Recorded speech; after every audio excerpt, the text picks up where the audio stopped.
I don't do these kind of videos, but I feel like this one was necessary. I was in Lexington maybe about 10 minutes ago taking care of some business, and I was pulling out of the courthouse, taking a left. And the lane was filled up with traffic, but the turning lane that was a few feet up ahead of me was free. So I made my left turn, and I proceeded through the median until I got to the turning lane. An officer pulls up behind me, throws on his lights.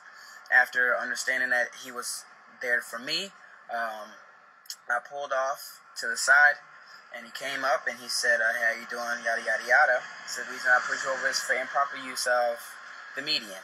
He told me what I did, asked for my license and my registration. I gave that to him. He left for a while.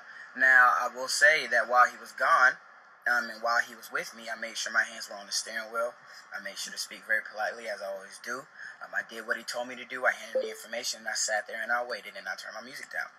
A few minutes later, the guy comes back, hands me my stuff, and he explains, the median needs to be open for emergency vehicles, blah, blah, blah, blah. I was in the wrong. I didn't realize it. I just did it out of habit.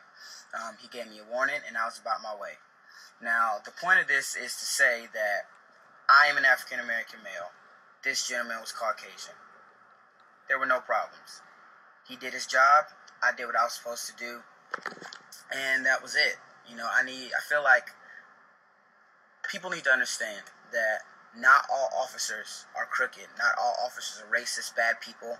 And not all people who get shot or tased or arrested by officers are innocent victims.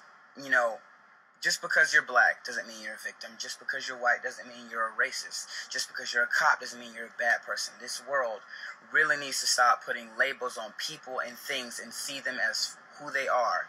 People doing jobs, doing things. Ignorance has no color. God doesn't see color. Why should we?